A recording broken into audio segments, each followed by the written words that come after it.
Olá, bem-vindo novamente ao programa Fala Jurídica. Semana passada nós estávamos falando com o grande Américo Leal, um dos maiores tribunos do nosso país, e hoje o tema essencial é sobre violência. Lajeado passou no mês passado 4 homicídios em menos de um mês, assoberbando um medo, deixando as pessoas atentas, e muitas vezes se vê assim, o que se deve fazer para esse combate ao crime? E eu trago hoje... Obrigado, doutor Américo Leal, por vir novamente ao meu programa. O senhor vem lá de Belém do Pará, aquelas terras do Amazonas, as coisas mais lindas do Brasil que eu vi estão lá. E eu quero uma contribuição hoje do senhor. Lajeado, em um mês, teve quase 4 homicídios voltado com o embasamento da droga, do crack, cobranças disso, cobrança daquilo. O senhor fez muitos júris e a gente vê hoje que um dos...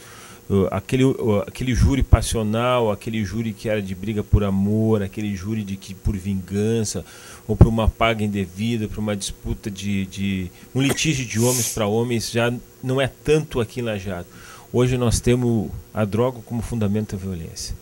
Como é que o senhor está vendo isso aqui? Eu digo aqui no Rio Grande do Sul, que o senhor não tem, pode ser que não conheça a realidade muito em Lajeado, mas lá das terras do norte, bem do Pará, isso existe também? Como é que está se portando isso? Eu acredito que onde existe uma menor chance de emprego para o jovem, entende? Porque veja bem, há 30 anos atrás, quando eu andava pelo interior do Pará, lá advogando e tudo mais, era uma cena quase comum que eu via.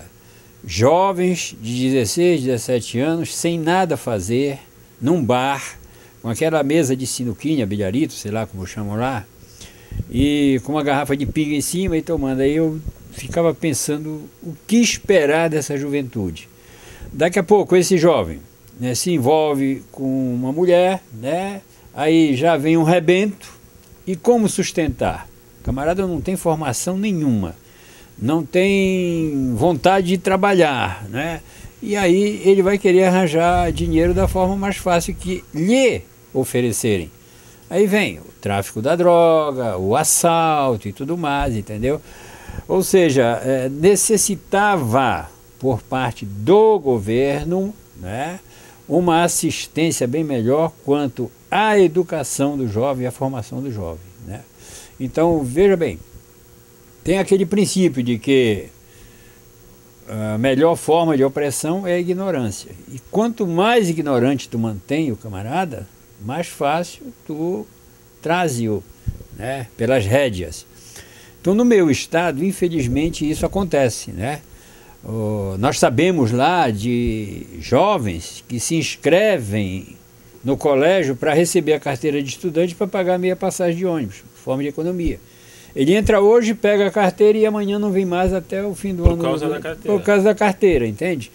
E quando os pais deveriam ser vigilantes e tudo mais, mas mesmo os pais já estão enveredando por outro caminho mais fácil, ou seja, o tráfico da droga e dinheiro mais fácil, né, assalto e tudo mais. E aí é uma perdição, entendeu? Então eu sinto muito se na tua cidade tu está sofrendo isso agora, mas eu já sinto na pele, no meu estado, isso há muito tempo. Uhum. E o que nessa visão lá do seu estado, né? Porque realmente nós aqui em Lajeado, né, é uma cidade de ordeira, desde me conheço por gente, que eu praticamente nasci aqui, não tinha essa violência, e o tráfico está tomando conta de certas coisas que até então a gente não via no crime, né? É a atitude, o ímpeto de matar. Esse ímpeto de matar, na tua visão hoje, e eu te faço em 2 momentos. Quando tu começou a tua profissão, esse ímpeto de matar é o mesmo de hoje? Não, é totalmente diferente, né? Hoje modificaram os valores, né? Olha, eu ando aqui pelo Rio Grande do Sul, ando numa estrada e olho para um lado, olho para o outro, é tudo plantação, né? Uhum. Diferente do meu estado, que o meu povo lá se acostumou com o extrativismo, principalmente ali na foz do Rio Amazonas. Para você ter uma ideia, no meu estado nós temos 25 mil quilômetros de rios navegáveis, ou seja, o navio que navega no mar, navega nesses rios, por 25 mil quilômetros, né? Esses rios, por si só, já são um ambiente propício para fornecer comida para o mundo todo. Basta incentivar a criação do peixe. Para o mundo todo. Para o mundo todo, né? E camarão, né? Nós temos o camarão do salgado, que é do oceano, e também temos o camarão da água doce, com abundância, né? Tem o açaí, que é o café, o almoço e jantar do paraense. Então, existe uma facilidade de arranjar alimento, né, sem igual.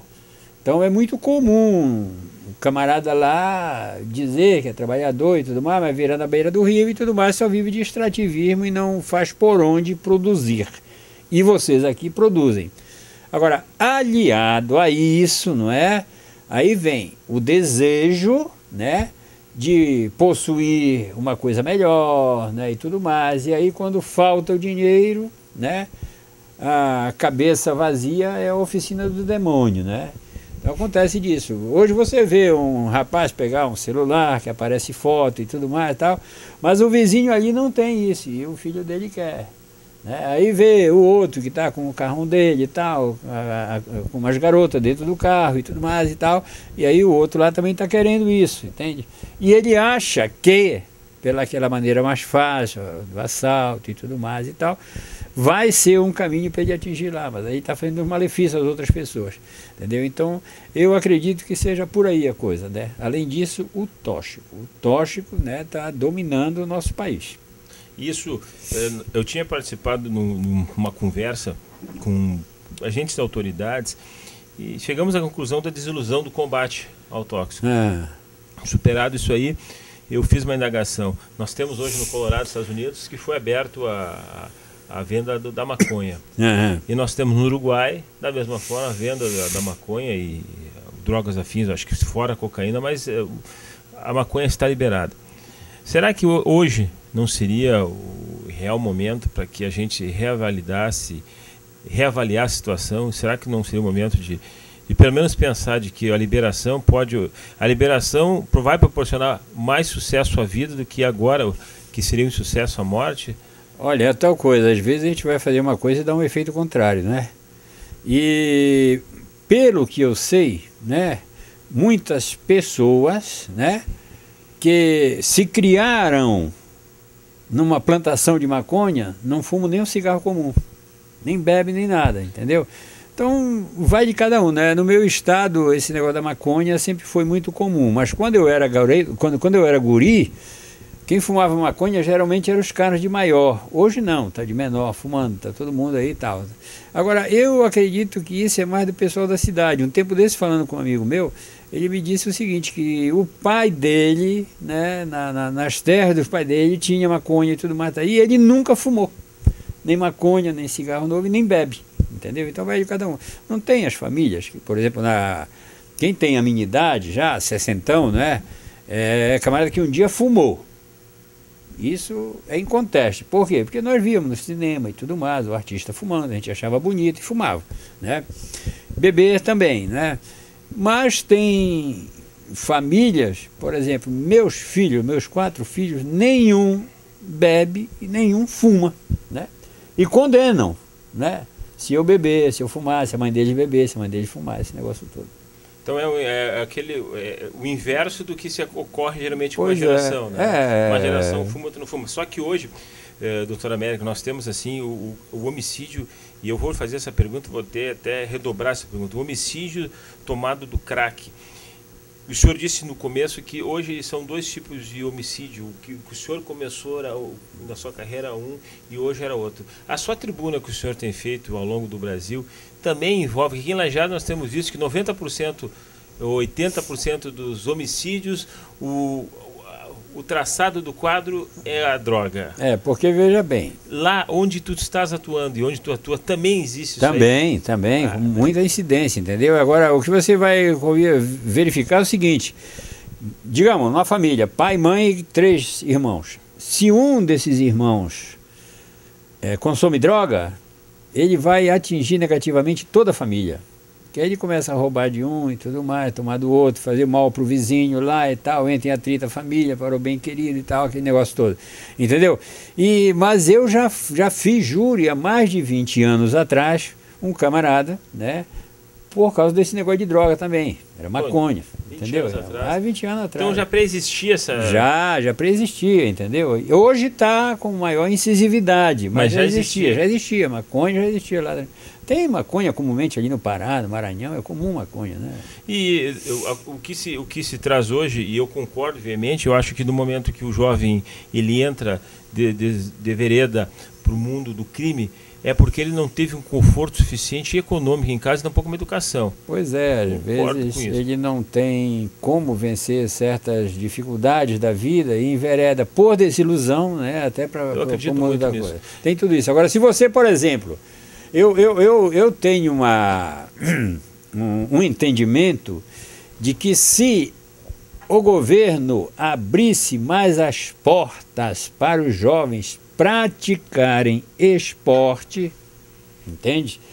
Eu acredito que aí seria uma das soluções, porque veja bem, numa comunidade de praticantes de esporte, o camarada que fuma um cigarro comum, entendeu? Esse aí já é marginalizado. Já começa a ser excluído pelo grupo. Eu me lembro que quando eu jovem eu praticava remo, eu era remador, né? Embora eu remasse barco individual, eu via que naqueles barcos de 4 ou de 2, os caras que remavam lá, se eles sabiam que um dos 4 fumou, entendeu? Aquele cara já era excluído do conjunto, entendeu?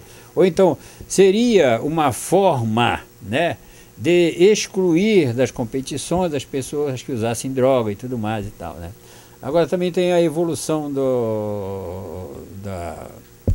desses doping, né, que fazem com o próprio sangue do cidadão e tudo mais, porque aí é a própria ciência já, né, intervindo negativamente no próprio atleta, né?